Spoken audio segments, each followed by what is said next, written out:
Assalamualaikum warahmatullahi wabarakatuh. Alhamdulillah, mungkin untuk yang kesekian kalinya saya sampaikan ucapkan syukur kehadirat Allah Subhanahu wa Ta'ala karena atas limpahan rahmat, taufik dan hidayahnya saya bisa melakukan perekaman ini tentang diri saya berkaitan dengan tugas saya yang ketiga sebagai seorang dosen, yakni pengabdian kepada masyarakat. Memang seperti yang telah ditegaskan oleh undang-undang bahwa tridharma perguruan tinggi itu harus dilakukan oleh seorang dosen. Namun berkaitan dengan kegiatan pengabdian kepada masyarakat ini tidak banyak seperti yang saya lakukan ketika saya melakukan penelitian. Ada 4 hal yang pernah saya lakukan dalam perjalanan hidup saya sebagai seorang dosen. Yang pertama, pernah saya lakukan pengabdian kepada masyarakat, yakni menulis karya ilmiah.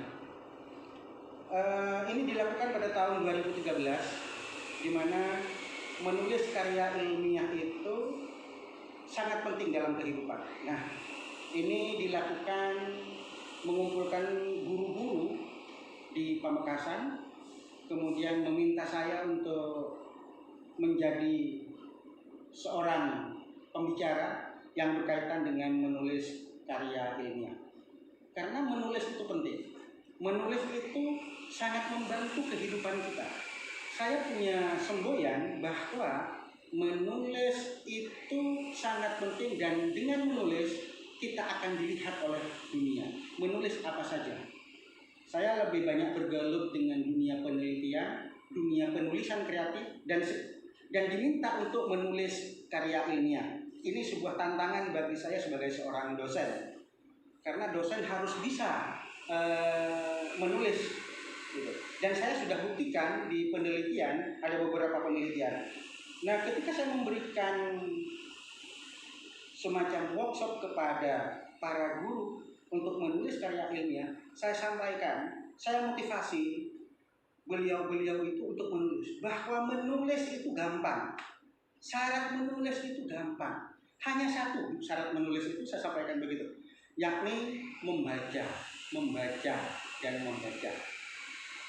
Jadi dengan membaca banyak hal kita bisa menulis. Dengan catatan kita harus tahu tentang panduan karya ilmiah itu seperti apa.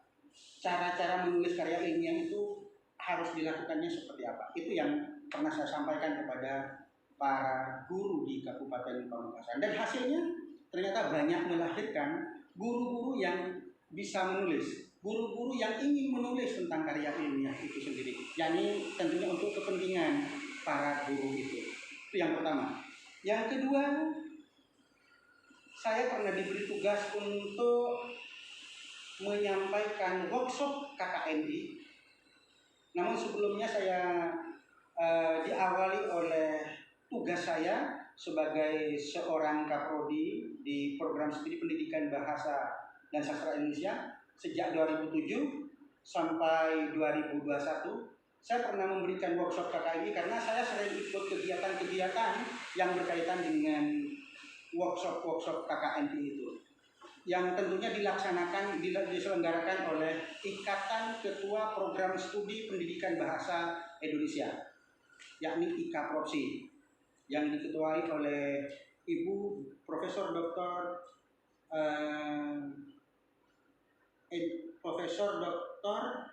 Endraswati, gitu.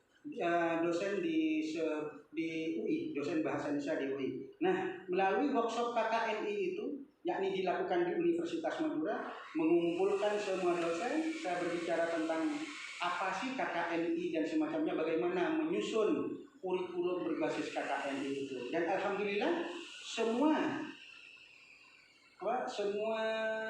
kurikulum di program studi yang ada di Universitas Madura sudah menggunakan KKNI. Itu yang kedua.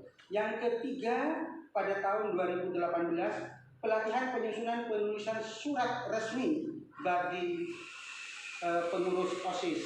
Ini dilakukan se-Kabupaten Pamekasan. Banyak sebenarnya siswa-siswi kita walaupun sudah belajar bahasa Indonesia kurang mampu menulis surat resmi. Seperti apa sih surat resmi itu?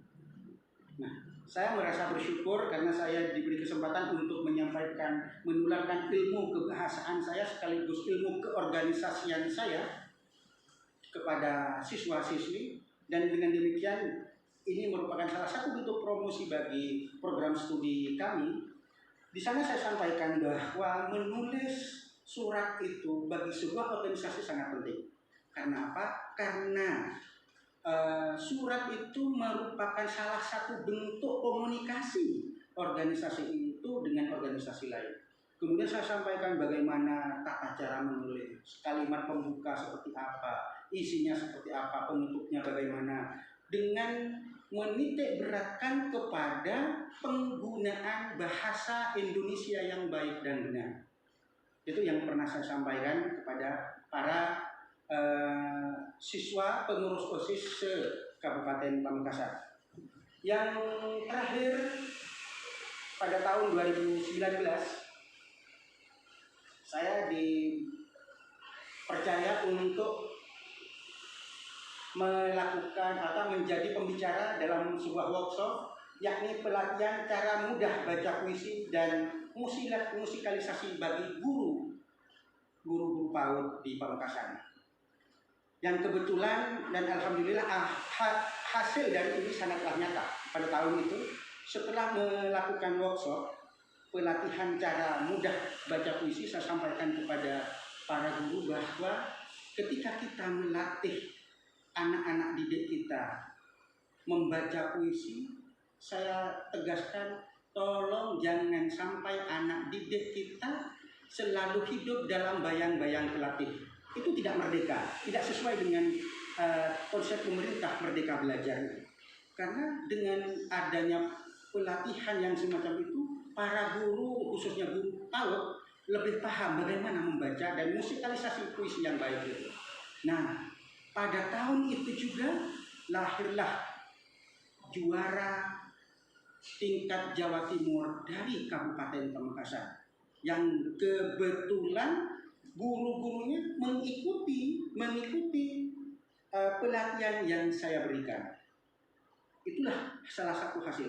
Di pelatihan itu saya sampaikan bahwa jangan sekali-kali Bapak Ibu guru ini menjadi penjajah dalam tanda kutip kepada anak didiknya. Artinya anak didik kita harus mengikuti kita. Itu tidak boleh, apalagi dalam pembacaan puisi. Maka dari itu muncullah kreativitas yang namanya anak-anak. Bagaimana anak mengekspresikan puisi, bagaimana anak memberikan musik terhadap puisi, anak TK. Kadang-kala banyak guru yang memaksakan kehendaknya kepada seorang muridnya yang ketika membaca puisi harus begini, dan itulah yang akan menghambat perkembangan anak dalam membaca puisi atau musikalisasi puisi. Maka dari itu saya tegaskan kepada guru-guru yang ikut pelatihan untuk sekali-kali tidak boleh menjadi penjajah dalam kutip kepada anak didiknya. Merdekakanlah anak-anak didik kita walaupun hanya dalam pembacaan puisi. Sekali lagi, pada saat itu pula muncullah juara 1 Jawa Timur dari Kabupaten Pamekasan tingkat PAUD, yakni Hari Anak Nasional pada tahun 2019 kemarin. Mungkin ini yang bisa saya sampaikan, kurang lebihnya saya mohon maaf. Saya akhiri, wabillahi taufiq wal hidayah. Wassalamualaikum warahmatullahi wabarakatuh.